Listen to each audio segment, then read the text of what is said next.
Hello, this is my inner world for this Tuesday. And today this question was prompted by a subscriber who just suffered a terrible loss just very recently. So her question was, do people with ADHD process grief differently? And I told her, well, I'll think about it and I'll address it today. And also on Friday, we're going to have our reflection Zoom group focus on loss, all kinds of loss. So if you're interested in that, that's 12 o'clock on Friday, July 12th. I don't know the neurobiology of grief in the brain, but I know grief strikes all of us and everyone with incredibly intense feelings and makes managing the logistics of everything that's demanded of us even very difficult for anybody. But for people with ADHD who already have difficulty with organization and executive function and planning logistics and managing their sensory, experience, this can be incredibly hard. So whatever happens to us happens on top of the ADHD, including grief. So anything that's big, intense, overwhelming, or logistically complicated is harder to process. So for people with ADHD, where it's already hard to think clearly, and it's hard for anybody going through grief to think clearly, we might have trouble with these next steps. It might add some new layers. So, for instance, details and logistics can feel impossible, making things that are required of us at this difficult time, making phone calls, dealing with paperwork or insurance, planning a service, deciding what to do with belongings. These are hard, very hard for anybody. But if you already struggle with organization or decision making, it can feel unmanageable. Your emotional regulation, which is already difficult, can get harder to manage. ADHD often comes with stronger, faster emotions even on a regular day. When you add grief on top of that, it can feel like just the emotional fuse just blows out. You may go from sobbing to numb to furious very quickly, or you might have hyper focus. On the other hand, might shut down completely. Of course, everybody experiences this with grief. These are just things that people with ADHD feel all the time. So you can just imagine the intensity of that, the snowballing of that. But you might hyper-focus on one detail, maybe planning every detail or researching some topic that comforts or distracts you. I remember when I had to go through this, I researched 100 different ways. It seems like things you can do with ashes these days, from turning ashes into stones, jewelry, or even vinyl records. So I know I did that myself. You might feel hyperactive, or you might just feel totally shut down. People might think that's from depression, which it could be, but also ADD can just blow a fuse, and it's way too many things to have to process, so it makes it unable to attend to what you need to do. The executive function can just disappear. Routines that were fragile to begin with may fall apart. Remembering to eat, shower, answer bills, answer texts, pay bills, things that normally take effort might suddenly feel like climbing a mountain, even more than normal. You might be impulsive, might make impulsive purchases. Everybody deals with these things, but people with ADHD, these are just things that are difficult already, might just flare up. You just want a little bit of control, and if it doesn't take much to trip the wire. I made some notes here that I'm going to look at. So when you think your ADHD is out of control, at these times you just might see grief layered on top of ADHD. On top of it, that sensory overload, there's so many crowds and people calling you, asking you for things, asking great things, nice things, people comforting you, which makes it difficult for you to process that you're annoyed or snapping. But if you're sensitive to noise or lights or crowds or lots of input, grief can just, again, crank that all up. So suddenly there's all these people wanting to comfort you, asking you what they can do for you, a flood of texts, calls, emails, how are you, what do you need? And it's hard for you to figure out the answer to that question. It can feel just too much coming in at you, too many decisions required of you, too much to process at once. So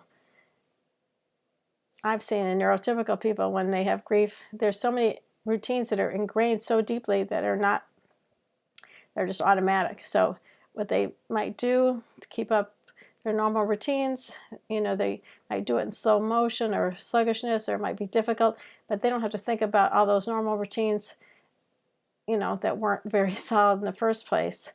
So when you add the grief to it, it's almost impossible. So that's what I see the difference in neurotypical people. They still know how to, you know, run the dishwasher, pay their bills, or or go out just, you know, with people. They can just still go through the motions of daily life because it wasn't hard before. They're hurting the same amount, but their habits are more deeply ingrained automatically. We have much more fragility with all that. We don't have as much autopilot to fall back on. So when grief blows through, it doesn't slow us down. It can just knock out what little structure we had. So it just means that management of grief, the logistics, the planning, the daily life part may be heavy or require even more support. So I guess what can really help is to make everything smaller. ADD brains don't do well with enormous. The grief is enormous. So treat it like any other huge, overwhelming project. Break it down instead of, okay, I have to go plan the whole memorial, you know, which is hard with ADHD, and with grief it's impossible. Okay, just like, okay, write three sentences that describe the person, or email those 3 sentences to someone who's planning the service. Instead of like sort through all the photos, try, okay, find the first one box of photos, pick one photo I love, versus me, like sometimes I would just go through hundreds of boxes and try to find intensely that one photo I wanted to find. So, you know, you need someone to help you through this process, probably, to stop. Starting is hard, but stopping is hard too. Just one round at a time. And then when people say, what can I do? Be honest and be practical. Like, can you sit with me when I make these 2 phone calls? Instead of wanting flowers or casseroles, it's more important to say, oh no, casseroles are probably good. You need to eat, but can you sit with me when I make these 2 phone calls? Can you help me find this one piece of information? Or can you take care of groceries for a few days? Can you just sit with me while I go through these stack of papers, help me process what I need to do? Can you just come over and help me answer or reply to some of these messages? All these things that are hard normally, you need some help because you're not going to be processing very good. Instead of just saying, when people say, let me know if there's anything I can do, that's not going to help you know what to say. So you need to be honest when someone says, what can I do to help? These are the kinds of things you can be concrete about. You know, also remember you have to regulate your senses. You know, I like the heating pad method personally, but you can take a bath, take a shower, go into a quiet, dim, quiet room, listen to certain music you know that soothes you, step outside to a place in nature that soothes you. Remember, the gathering is for you, so you can step outside and need a break. Even if people are there for you, you're allowed to say, I'm overloaded, I need a break, I'll come back in a bit. Once your nervous system is calmer, you can access your thoughts and feelings in a way that doesn't feel so much like drowning. It's okay. Grief is not the time to say, I'm fine, so that you can manage other people's comfort levels. You can be honest. You know, I have good times and bad moments. I'm not okay, but I'm getting through each day. I really need specific help with this practical stuff. Be honest. People want to help you. Even if they're just to sit with you while you're not alone, even if you don't have to talk or ask not to talk. This is what it looks like to be human, to grieving with an ADHD brain that's already challenging just everyday life. These are just some thoughts I had about the subject. I'd like to talk more about this on Friday. This kind of big loss and other kind of invisible losses, difficult, chronic difficulties. There's so many different ways we feel loss and we feel grief that aren't acknowledged even. So come on Friday. But I want to close with a piece from another subscriber who can't come on Friday, who wrote this a few weeks ago. She told me and offered it today and for Friday. And I thought it was beautiful, so this is from a subscriber. There's a particular grief when the dream dies, the one you've trained for and prepared for and are capable of, and you realize it will never be. When the house is empty or the womb is empty or your heart is so full of love and there is no one to catch the overflow. There's a particular grief when the diagnosis comes and the life you have takes on an entirely new shape. When the one who holds your heart does not treat it as the precious gift that it is. The grief perches on your shoulder or on your chest until you find the complimentary joy of gently picking it up, turning it over, gazing at its contours, and slipping it into your pocket. So that was her addressing all the different kinds of losses, the invisible losses, the ones we can't really see or help on a regular basis. but we know many of you are having those kind of things on top of your ADHD to cope with. So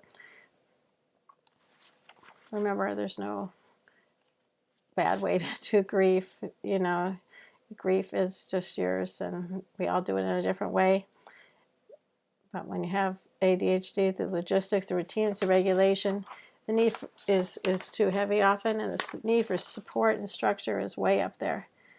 Things that we need in everyday life, but especially at these times, get the structure, get the help, get the sensory care and self-love, concrete support right now. Take care of yourself with this kind of loss, and you're grieving with this particular kind of nervous system.